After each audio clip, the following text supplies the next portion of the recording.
ఇక అది నిజం అని నమ్మితే, ఇక నిజం కాదు అయితే మన చర్చ అంతా వృధా. ఏది రామాయణం రిలేటెడ్, అది ఫిక్షన్ అనుకో, ఇక స్టోరీ ఎవడో ఊహించి రాసిండు అనుకో, ఇక దాంట్లో చర్చ ఏముంటుంది, ఎవడు ఏది దోస్తే అది రాసుకోవచ్చు.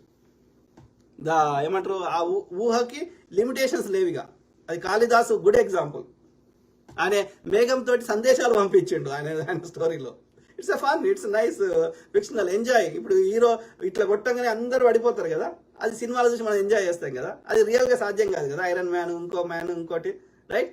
So it's a fun. మనం రియల్గా చేయలేని అట్లా ఊహించుకొని సంతోషపడతాం, అదొక తృప్తి. Same thing if it is fiction.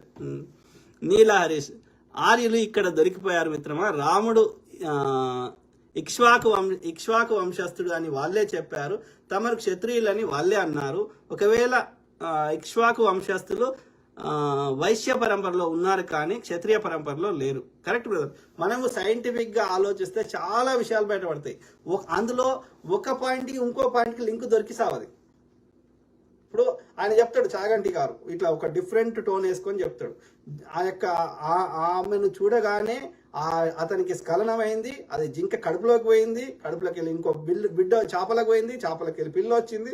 ఇట్లా అది చెప్తుంటే అది వినేవారికి బుద్ధి లేదు, మనకి బుద్ధి లేదు. ఎక్కడ అది హౌ దట్ ఈస్ పాసిబుల్ ఆలోచిస్తే అట్లా లాజికల్ క్వశ్చన్ అడగొద్దు అంటాడు ఆయన.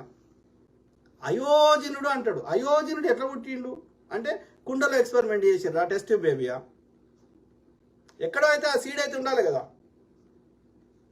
అంటే ఎక్కడ కూడా సైంటిఫిక్ టెంపర్ ఉండదు. అట్లా మనిషి వీర్యం బయటకు వచ్చి అన్ని గంటలు సర్వైవ్ అయ్యి అది జింక కడుపులోకి నీళ్ళకి వెళ్ళిపోయి, నీళ్ళకి జింక కడుపులోకి వెళ్ళిపోయి, మళ్ళీ అది జింకలో ఉన్నటువంటి ఫీమేల్ హార్మోన్స్కి మనిషిలో ఉన్న మేల్ హార్మోన్స్ కలిపితే పిల్లలు పుడతారు. అట్లా సాధ్యమా? ట్రై చేద్దాం ఎక్స్పెరిమెంట్. ఇప్పుడు IVF సెంటర్లు వచ్చినాయి కదా, పురుషుడి యొక్క దాన్ని తీసి ఆ స్త్రీ దాన్ని తీసి టెస్ట్ ట్యూబ్ బేబీ కానీ లేకపోతే సరగేషన్ చేస్తారు కదా, అట్లా ఏదైనా జంతువు రిలేటెడ్ ఆ యొక్క ఫిమేల్ది మేల్ మనిషి యొక్క స్పర్మ్ తీసుకొని కలుపుదాం. అట్లా సాధ్యమా? I don't think. అది సాధ్యమే కాదు నాకు తెలిసి. ఏదో చెప్తారు ఇక టైం పాస్ ముచ్చట వాళ్ళకంటే ఫిక్షనల్ స్టోరీ రాసుకున్నారు. ఇక అది ఒక సంతోషం అన్నాడు. అదొక ఆ రోజులలో ఎంటర్టైన్మెంట్ లేదు కాబట్టి వాళ్ళు ఒక స్టోరీ రాసుకున్నారు అట్లా, జస్ట్ ఫర్ ఎ ఫన్ అంతే అనుకోవాలి. ఇక మనకి కాలక్షేపం కోసం ఇక అది ఇక వింటే వినుకోవాలి. కానీ ఆ చెత్తని మనకి మన డే టు డే లైఫ్లో దాన్ని తెచ్చుకొని మనము ఇంకా ఏమంటారు లేని సమస్యలు తెచ్చుకోవద్దు. ఇప్పుడు ఆవు పెండ ఎన్నో వాళ్ళు రాసుకో అంటాడు, పూసుకో అంటాడు, తాగని చెప్తాడు. అది విసర్జక పదార్థం రా అయ్యా. అది ల్యాబ్కు పంపిద్దాం. మళ్ళీ ఏది బ్యాక్టీరియా వైరస్లు ఉంటాయి. 3 రోజులు కుళ్ళిపోయిన ఆహారంలో బ్యాక్టీరియాలు వచ్చి చేరుతాయి.